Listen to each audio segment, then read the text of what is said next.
Hello friends, இன்றைக்கி நான் என்ன சாப்பிட போகிறேன்னா வாழை இலையில் குக்கரில் செஞ்ச பிரியாணி தான்.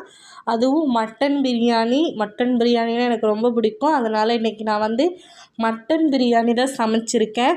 அதோட எக்கும் தயிர் பச்சடியும் செஞ்சுருக்கேன். அது இல்லாமல் மட்டன் கொழுப்பு அந்த கறியோடு போட்டு அதுக்கு கிரேவி மாதிரி தண்ணி குழம்பு மாதிரி வைப்பாங்கள்ல, அந்த மாதிரி செஞ்சேன். ஏன்னா மட்டனுக்கு மட்டன் குழம்பு கொஞ்சம் இருந்தால் நல்லா இருக்குமேன்னு சொல்லிட்டு மட்டன்லேருந்தே பாதி எடுத்தோம். எனக்கு ரொம்ப பிடிக்கும். இந்த மாதிரி பிரியாணி செய்யும் போது வாழை இலையில் சாப்பிட்றதுலாம் எனக்கு ரொம்ப பிடிக்கும். அதனால தான் நாங்கள் இன்றைக்கி எங்கள் வீட்டு மரத்துலேருந்து வாழை இலையை பறித்து பிரியாணி இலையில சாப்பிடணும் அப்படின்றதுக்காகவே நாங்கள் இலையில இருந்து பறித்து அந்த பிரியாணி போட்டு சாப்பிட்டுட்ருக்கோம். ரொம்ப டேஸ்ட்டாக இருக்குது உண்மையாலுமே பிரியாணி. குக்கரில் செஞ்சாலே எனக்கு ரொம்ப பிடிக்கும். அதோடு நம்ம அந்த முட்டையை எடுத்து சாப்பிடும்போது டேஸ்ட் இருக்குது பார்த்தீங்களா, உண்மையாலுமே வேறு லெவலாக இருக்குது. நீங்களும் இந்த மாதிரி ட்ரை பண்ணி பாருங்கள் ஃப்ரெண்ட்ஸ். பாய்.